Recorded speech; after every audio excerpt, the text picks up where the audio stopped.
We're in conversation with Martin Rust, the author of From War Zones to Boardrooms, Optimize the Moment When Strategic Planning Fails. Today we're discussing entrepreneurs, the dreamers of and engines of our economy, how they move things forward.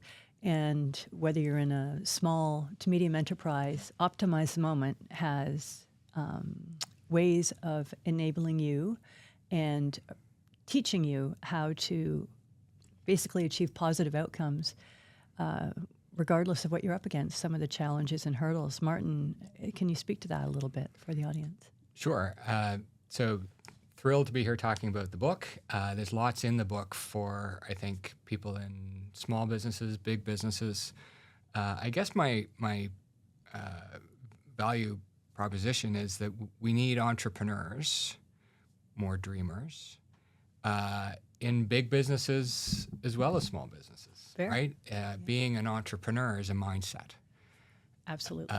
And there are some contrasts, I think, between how entrepreneurs think, how they approach problems, how they approach achieving things, and how, I'm going to say, more typical business people think about process and more typical business-like activity, at least. And I'm going to paint some broad brush, things, and I know that there are exceptions on all of that. But for the purposes of our conversation today, I'm going to call entrepreneurs and business people, and hopefully no one gets offended. Well, I mean, you can be both too. Absolutely. You can be both too. So this is all encompassing in terms of conversations. When you talk about this, one of the things that comes to mind is Jeff Bezos. Why? Because he started off as an entrepreneur. He and his wife were literally packing boxes of books. And he took that entrepreneurial spirit and built it into an empire. Now, you can conjecture about how that empire is being run, but he did have entrepreneurial reflexes. Sure. We all have examples of this. What you're saying with entrepreneurs and businesses and the mindset and the reflexes. Well, you were talking about Jeff Bezos, and there are lots of examples of people like him who've gone on to be massively successful. People who started in their garage, in their basement, with an idea, and let's just call that idea a dream. And I like that idea, right? It's not a hope, it's not a wish. There's something about a dream. A dream is somehow more empowering. A dream is something that makes people jump out of bed in the morning and work hard every day towards achieving that dream. I saw this clip somewhere not long ago of Dolly Parton explaining the difference between a dream and a wish. And the dream is something that motivates you to action and work and achieve. Whereas a wish is something that you kind of sit on the couch and hope for, and you throw your penny in the fountain and it's just going to come to you, right? It's magic somehow. And I think there are a lot of people, wishing today, wishing that the government's going to come to their aid, or their parents are going to come to their aid, or somebody's just going to give them something that's just going to make everything okay. And that's problematic, right? That's going to cause us a lot of grief, I think, down the road. It's a passive approach. You need a proactive approach. Exactly. Which is what a dream can aspirationally give you. And the premise, I think, is that we need more entrepreneurs.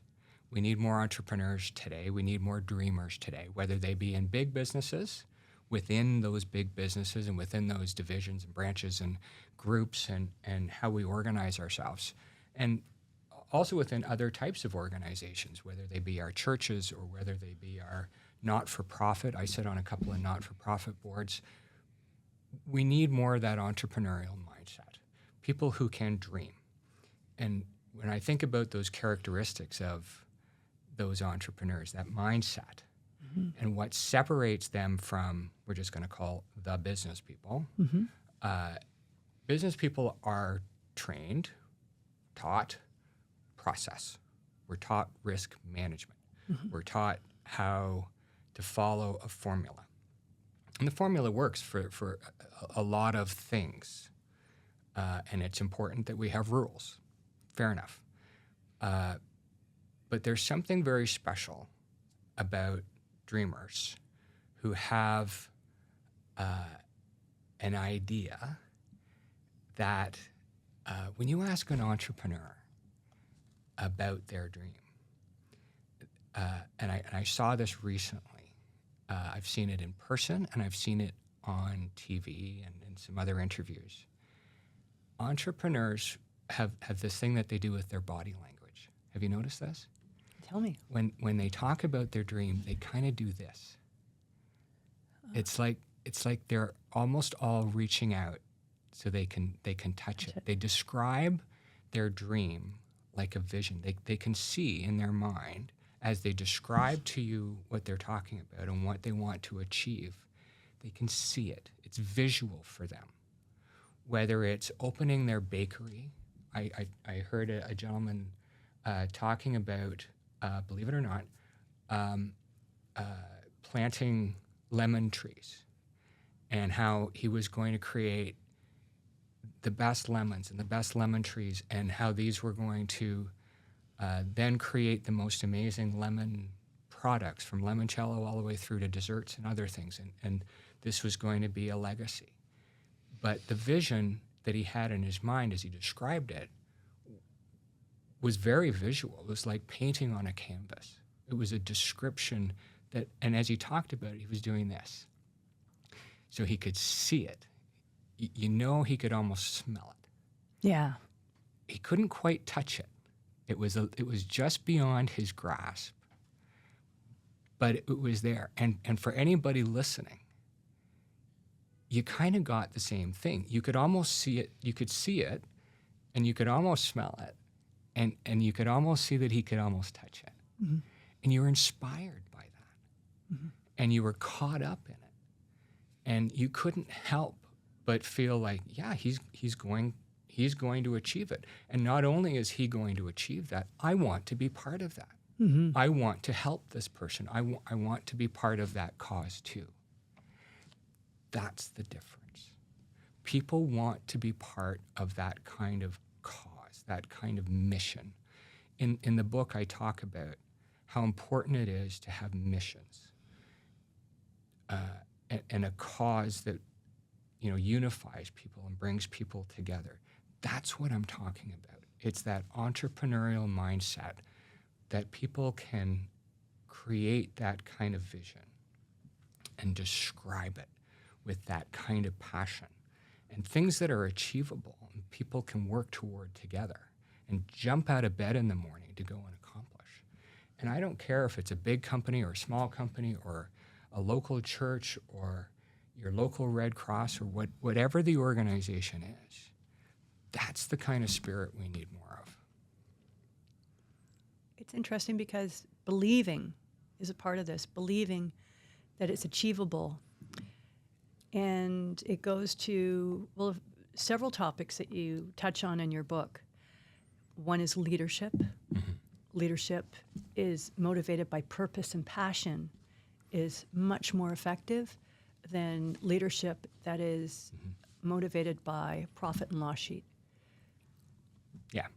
So as we've talked about before, there are a lot of companies that get this right and talk about those kinds of goals and how important it is to do things to be better, to be a better kind of company and to be a better type of organization to fulfill a cause. I've also been at meetings with companies where the leader tries to motivate people and talk to employees, customers, suppliers, all of the stakeholders by talking about earnings per share and those types of business matrices. Exclusionary. It's painful, right? It's just not going to work. I'm not sure it ever worked, But that's very traditional thinking. I almost feel as though that never works because, to your point, when you're building a dream, people have to see it with you. And they'll only want to see it with you if they want to be with you. And that je ne sais quoi that you have from, you're not showing anybody anything concrete. So when you talk about visualization, you're allowing the people you're communicating with to create their own vision. It feels like everybody has their own vision of what that will look like with someone who presents that dream. Yeah. That's a powerful, powerful thing. It is. And, so entrepreneurs get that. And they focus on that dream, the mission, to the exclusion of everything else. So unlike business people, and we're contrasting the two, they don't focus on failures. So I hear a lot, I read a lot, whether it's in magazines, and I read everything I can put my hands on. And so much of it says, examine your failures, talk about your failures, and learn from your failures. And entrepreneurs don't have time. Dreamers don't have the cycle, the energy. They just don't even think about those failures because they are so focused on the dream, on the mission. They pick themselves up, they dust themselves off, and they move on. They move forward. Everything is focused on achieving the dream, achieving the mission. It's not that they don't learn from the failures. Of course they do. You can't help it. But they don't spend time and energy and a lot of extra cycles on things, on everything that went wrong. Because failure is not an option for an entrepreneur. Failure is not an option, but I see a lot of companies, a lot of organizations having group meetings, talking about, debriefing around what could have been, and it's spinning. It's going back. You need to go forward. It is spinning. Yeah. And I see governments doing it, and a lot of that forward momentum gets lost. So again, this goes back to people in power and resilience, I think. You have people from all walks of life coming into any new enterprise, and you've got to be able to bring them on board with your dream effectively. I just want to share an anecdote. I've been in organizations where you get people who somehow just can't bring people on board with them. My quick take on that is that they are too busy trying to impress people. They're trying to impress them with their vision. They're trying to impress them with their wins. And that's shareholder talk. You're not talking to shareholders in these meetings. You're talking to the people who are building your dream with you. So there's a difference between shareholders, stakeholders, and builders. Yeah. Dreamers need builders. And the most effective leaders I've seen, there's a level of humility, there's a bit of servant leadership, but there's most importantly a comfort level with being who they are. They're not trying to impress anyone. They're trying to build something. Does this jive with? Absolutely. So, and some of the best leaders I've ever seen make room on their teams for dreamers, so that if they themselves aren't the dreamer, maybe they make room on their teams for people who are. And those teams are the ones where some of the best creativity, the best ideas, the best innovation come from people on team. You got to give them space, and you got to give them the encouragement and the freedom to be dreamers and innovators and entrepreneurs and have that entrepreneurial mindset. As a leader, sometimes that's hard to do, but if you back your team and encourage your team to think and have that entrepreneurial mindset, and sometimes that's just as simple as giving them the authority that they need to run with their business unit or however your team is broken out, then they will rise. Entrepreneurs will find that way forward. It's like, water through a stream. They will find the path and develop that creativity. So it's not necessarily the leader that needs to be the dreamer. It's quite often it's giving space to the dreamers on your team to allow them to do that. That's an excellent distinction. The organizations that I've worked with, when I look at who and what has been the most successful, quite often it's personality. Does the personality at the top leave that space? One of the great metaphors that I learned early on in my career was that the cream rises to the top. Mm-hmm. What does it matter where you are in the cream? When it goes to the top, it's leader be led mentality. Either, take me with you. If I'm not at the top, if I'm not the innovator, even as a leader, when you rise, we all rise. Absolutely. So that's that space, isn't it? The mental space that leadership can create. Yeah. Well, it is, and I often think back to the time that I worked in the financial services sector, a great firm at Merrill Lynch, and I had the good fortune to work with some people who did that, who gave people the space to be entrepreneurs and to be dreamers and to think differently, knowing full well that their star shone brighter the more creative and innovative we were. And it became this kind of collective entrepreneurial mindset. And it was great leadership, it was great mentorship, and it really set a terrific tone for how we all kind of work together. So as a team, we were kind of a team of entrepreneurs. And so you got, yes, a bit of competition, but also great encouragement among all of us. And it really became very dynamic. And I look back on that as some of the most innovative and creative time.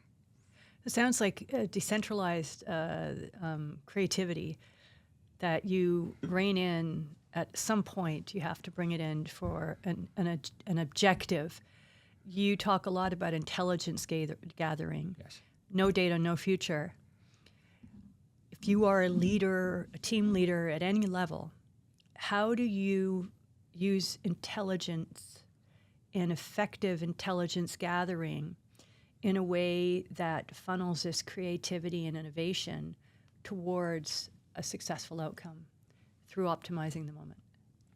So entrepreneurs and people who have that entrepreneurial mindset, benefit, I think, in the age in which we are, because intelligence gathering, yes, by all means, chase your dream, right? You want to go and grow lemon trees, fantastic. If you know lemon trees, God bless you. But there are still ways to understand how to be successful and who your competition is, and what's the environment, pardon me, that we're in, because the truth is we still live in some very turbulent times, and there are things that are going to impact your environment. I'll go back to my Merrill Lynch days. We were entrepreneurs, yes, but financial services is still a highly, highly regulated environment, still a very big firm. So we learned how to be entrepreneurs within a big firm. So we had to rely on intelligence gathering, those data points that we proactively sought. So yes, we were inundated with information. That's not the same thing, right? Very big distinction. Data points that were objective, not from our own sort of human bias, had to be objective, the analysis had to be separate. illuminated the path forward. And I'll give you the best example of that. One of my many mentors, drew that distinction early on between fear and desire. That every decision that we make is based on either fear or desire. It's a principle in psychology. There are books written about it. People much, much smarter than I am could talk for hours about it. But essentially, the decision to get out of bed in the morning is either based on your fear of being late or your desire to get up and do something. So literally every decision we make is based on fear or desire. Fascinating. And so if you approach every decision that we make knowing that it's either based on fear or desire, the other way to look at that is either risk or desire. So in the financial markets, in our business world, a lot of it is risk. And risk is often risk management, and those are terms that get used often in the business world. In our world, we looked at the desire part of the equation as entrepreneurs. Entrepreneurs were the people who were driven by desire to achieve their dreams. So you know what? You bought the stock when the company was driven by desire, driven and run by people who understood how to sell, the entrepreneurs. And you sold the stock the minute the risk management people took over. No offense to the risk management people. Well, and it didn't matter what industry sector it was, what interest rates were doing, whatever else was going on from any other factor. Because you knew that the company was going to grow as long as it was run by those dreamers, by those entrepreneurs, by those people who are driven by desire. And as soon as fear took over, you sold the stock. Fascinating analogy, and it speaks to so many more things in life than just that. It does. But I think we need to acknowledge you do need a combination of the two. It's not just the dichotomy. Perhaps people in risk management would be better served with programs that have risk and reward management, because we're always weighing those risk and rewards, right? Mm-hmm. Entrepreneurs, I take your point, once the risk folks come in, and we've seen it, it can offend a lot more people now. It's the accountants and the lawyers who come in. Now, they are essential because you need to mitigate anything that can destroy your business. You need to prepare for a rainy day. And this is also successful entrepreneurs know how to manage the difference there. Was listening to a conversation about a very controversial topic in fracking. And the frackers, who were the Wild West guys who went out there, and they were mostly guys, but some increasingly more women, understood that when times are good, you're going to make a lot of money. But it's a boom-bust cycle. So you actually prepare for the bust. But what they've been doing in innovation in terms of making things just more compliant, more climate-friendly, I think they're stuck with a legacy, but whenever you talk to them, they're full of people who are entrepreneurs. And you can say that, too, for people on the other side of energy. It's the innovators that come up with new technology that provide alternatives. So I'm not judging where you are in that space. It's the idea of being a dreamer, an innovator, an entrepreneur, and knowing when to manage risk and when to go for it. So I don't disagree. But you can't. Balance is important. I guess in turbulent times, and we live in some turbulent times, risk management tends to take over. I've lived and worked in war zones and post-conflict zones, and I worked with some big companies, and I chose to write the book now,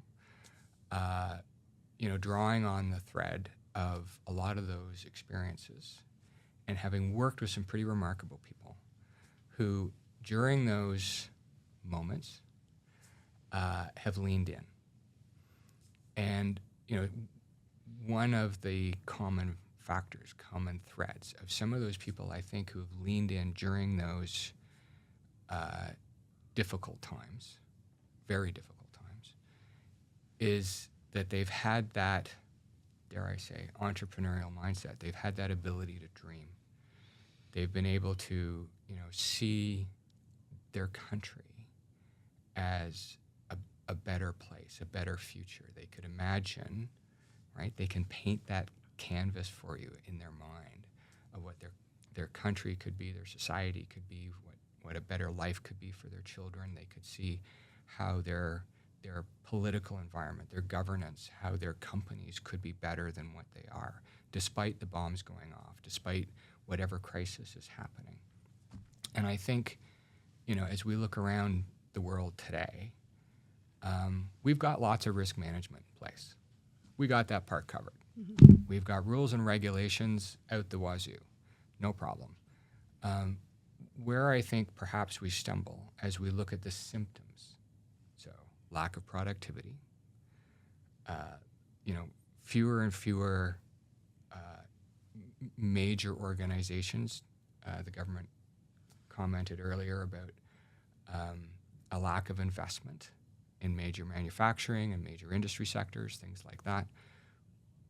What we need are entrepreneurs. What we need are the dreamers. What we need are organizations, individuals and organizations, having that faith, having those ideas, and moving forward in big and small ways. We've got, if 98 or 99% of our companies in this country and elsewhere are small and medium-sized businesses, putting one foot in front of the other each and every day, we need some of those folks at the bigger and more organizational and institutional levels.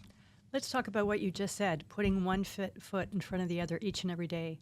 Dreamers are builders. Mm-hmm. And so when you've talked about your time in Iraq, the Middle East, Malaysia, any place like that where people have a whole lot of odds stacked against them, what you have counseled them is to get a win. So it's not about throwing a touchdown, because that can be overwhelming and there's fear of failure. What I've noticed about what you counsel is it's forward progress. And when you get a lot of people making forward progress, all of a sudden you're in a different place. So I have a question for you. What common characteristic do you see in the resilient people who have lost everything and have created a new dream and made that dream come true? And for the people you counsel on the business side who go out there, what is the common characteristic that you can share with listeners for them to think about? So there's two different things, and they are very different things. One is the ability to, I think, communicate that dream. So having the dream is one thing. So like the gentleman I was mentioning earlier about planting the lemon trees. Yes.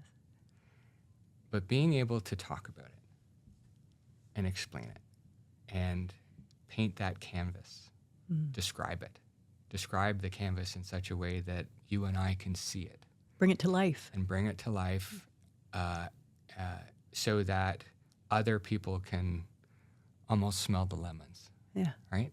There's something to be said for communicating that vision and the dreams, and so that other people can sense that. There, at times, a lot of what I've been able to do is help people with the communication part. It's their dream, it's their vision. Yeah. But getting help around the communication part, I think sometimes is really important. The other piece that I think is really important is focusing on the things that you do have control over. Because there's an awful lot of things that we don't have control over. We can't control the weather. We can't control, big security implications. We can't control, big government. There's lots of things we cannot control. We can't change, rock formations. So we have to work with what we've got. And entrepreneurs, that entrepreneurial mindset is absolutely fascinating. They will always work with what they've got. And it's amazing when you talk to entrepreneurs who've been, successful to any sort of degree. A big part of their story inevitably will be, they'll tell you, we had to work with what we had. And so we did A, B, and C.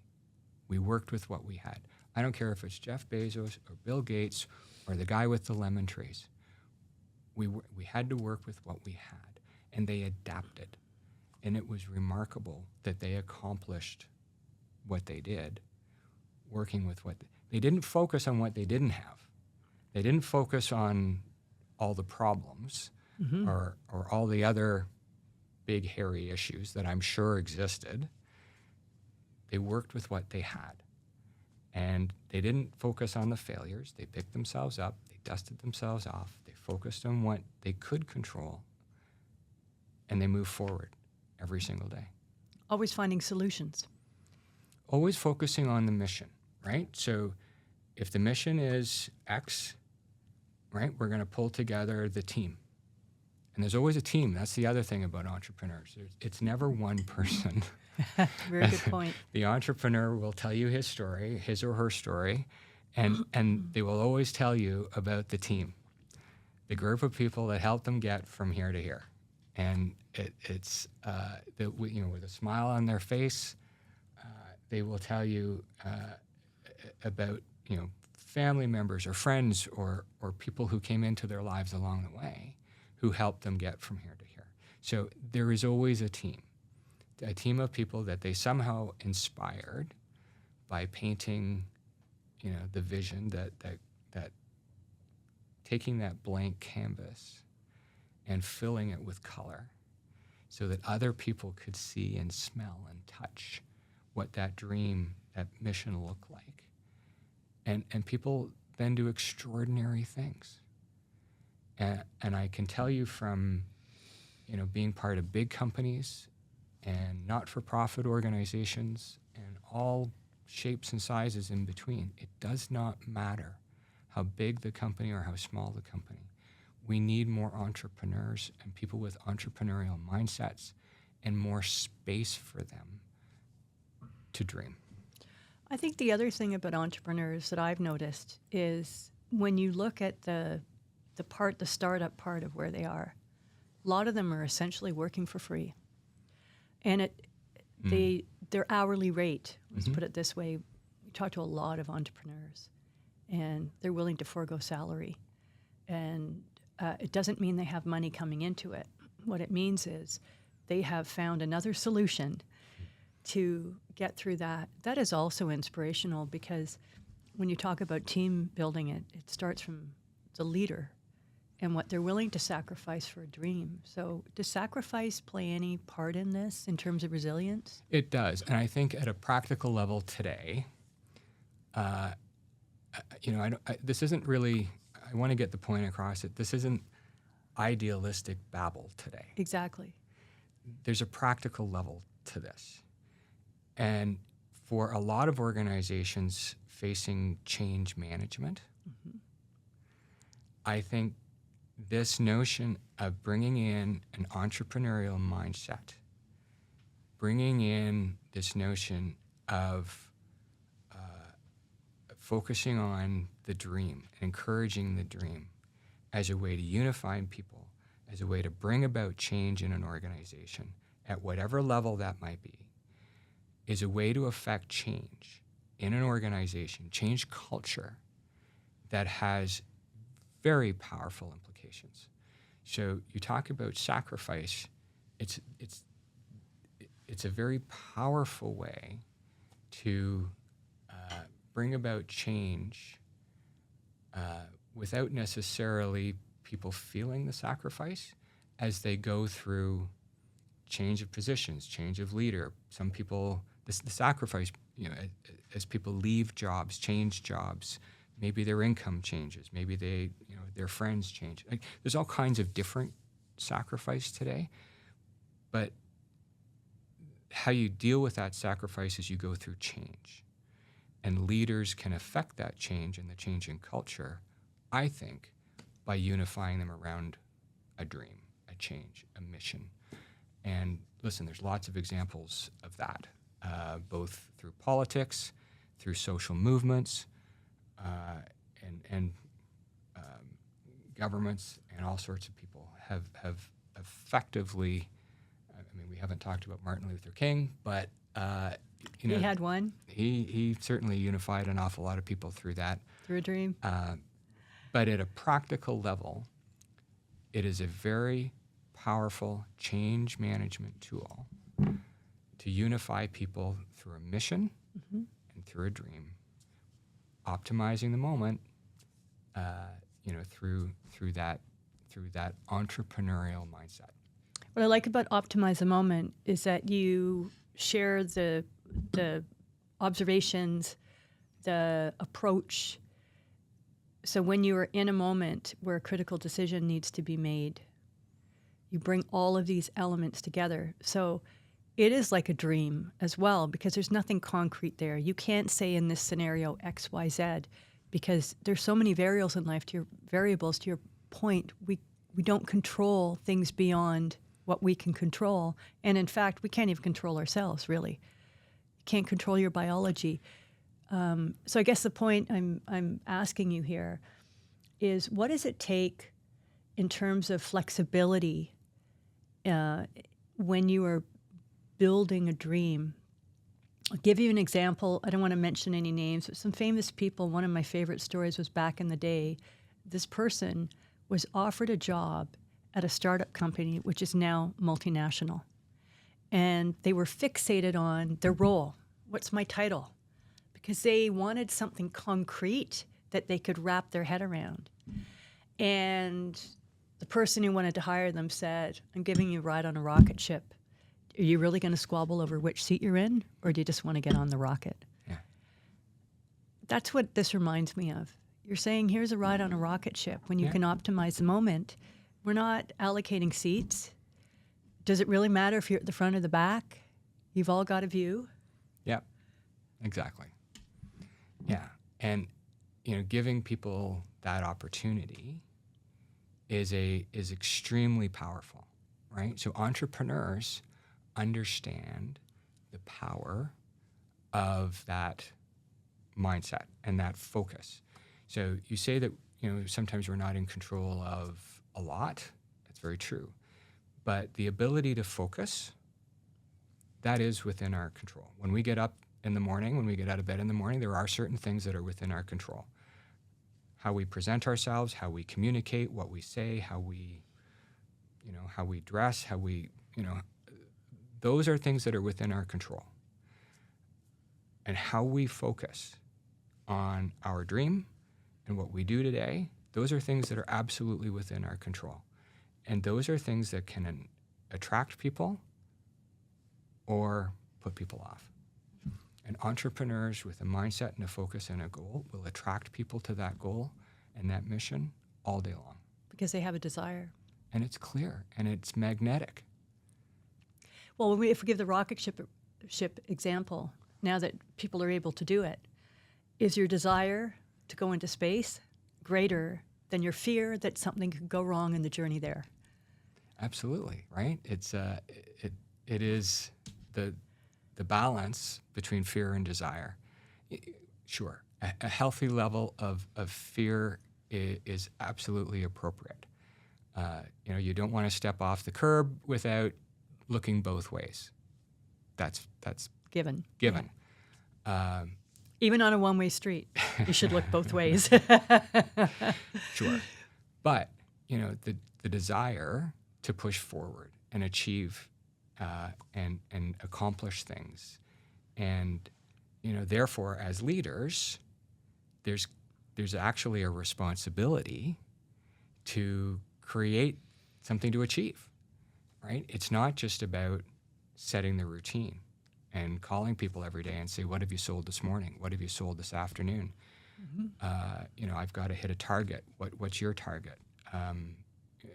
That's not creating a vision. That's not creating a dream for people to want to achieve. And there's also something you talk a lot about this when you optimize the moment. there's a foundation of trust in this, that you are trusting.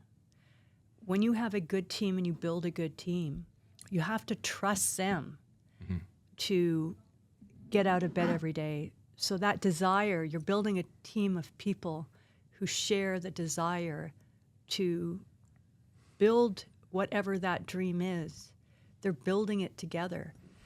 So I'm going to go one step further. I'm going to say it's faith. And entrepreneurs have faith.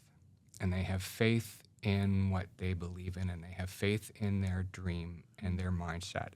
And so when they have faith, you have faith too. It's contagious. It's contagious. So it's more than just trust in each other. It's a common faith in the cause. I've seen this in organizations, in companies. People want to be part of a company where they have a common faith in that goal. And again, this is not idealistic babble. I've seen this. I've seen it work. So it's more than just, I'm going to have your back, right? Which is a good thing. But it's actually having a common faith in that purpose. And believing in what you're doing and why you're doing it. It's so important. And so many times today, I think we've lost that. We've lost that, and we've got caught up in the 30, 60, 90-day reporting, for satisfying market reports. I think one of the questions that you always ask is why? Why are we doing this? Why are we trying to accomplish this? Yeah. And it seems like the why needs to be established before anything else, such as the how. You can always find a path to where you're going, but you need to know why you're going there. Well, and the intelligence gathering is so important because, and it illuminates the path forward in a large part because it forces you to ask not just why, but a whole series of questions. And about yourself, about your customers, about your marketplace, about your employees, a wide variety of things, right? You then learn, I say data points. You learn these things that you would never have otherwise learned had you not done these kind of proactive questions. And so many companies kind of blindly go forward without that intelligence, and it's so important. So the intelligence itself is important, but so is the analysis. And there's many, many, many examples. There's case studies written about them at every business school on earth, and some of the biggest failures, but also some great successes as well. Okay. And what else would you recommend to entrepreneurs in any level? Inspiration is fantastic. It is the key to getting started. Perseverance is obviously key, and I have Dolly Parton's video going through my head about dreams that cause you to be persistent and persevere and wake up every day. But I do think having that plan, that methodology, and going that next step, right? So I talk about this quite a bit in the book, is transforming the dream into something that is rooted into a plan that helps you build the team. What it does is it makes it faster, it makes it better, it makes it healthier, it makes it stronger. So the guy who wants to plant his lemon trees, instead of taking 20 years to be successful, might be successful a lot better, stronger, faster, and help to realize that dream a lot better and be more sustainable, right? Well, I mean, the dreamer with the lemon trees, great analogy. You need an orchard. So the first thing you have to do is buy the land. And that gives you something to touch. Yeah. So you have to build the infrastructure. Dolly Parton is such another great study in terms of her business acumen, Absolutely. right? Like this woman, I remember hearing, first of all, she's very talented, but I think the common thread here too is a work ethic. Yeah. When she was very young, she talks about a story of being in her small town, dirt poor, with her daddy. Oh, yeah. And the woman of the evening was walking through the street, and she had long blonde hair. Well, picture Dolly Parton. Yeah. And she said to her daddy, according to her story, I want to grow up and be just like her. And of course, she has earned her keep in a completely different way through hard work, talent, and not judging either one, but she is a household name because she did it in a way that had a dream that started with visualizing how she would present herself to the world, but then having a foundation of substance underneath it. And she talks about the characteristics of being an entrepreneur. And so not taking anything for granted, working hard every day, no matter how successful you become, right? And those high highs and low lows, and working hard through every single one of them, and helping other people along the way, because you know from your own team, other people have helped you, right? So it's a community, it's a village, and yes, it sounds straightforward. It sounds, in some respects, simplistic, but it's not, especially in the times that we live in today. We talk about them being turbulent times, and we could spend another hour talking about why they're turbulent times and very significant turbulent times. But today, I think more than ever, having people who are entrepreneurial and have a different kind of mindset is part of that thinking differently that I talk about in the book. It's part of that different kind of decision making that we need more of. So in the balance of things, we need more of that kind of creativity. And what I hear again and again with what you're saying in Optimize the Moment is not everything is transactional. That altruism, when you talk about helping others, there's a lot of goodwill and faith in how you get there. So basically, I think what we've talked about today is that seeing is achieving. And often believing and believing in the purpose and believing in the cause gets you a long way toward achieving. And despite some of the headwinds we face today, there is a lot to be said for believing that you can optimize the moment. So follow your dreams and optimize the moment. Yes. Martin, where can people buy your book? Fortunately, it's available through Amazon and all of those in different countries, as well as through Indigo here in Canada and Waterstones in the UK and Barnes & Noble in the States. Okay, Martin, we'll be doing it again shortly. Thank you very much. It was great to focus on entrepreneurs across all sizes, scales, places, and mindsets to understand how to achieve your goals by optimizing the moment. Thanks very much. Okay, thanks, Martin.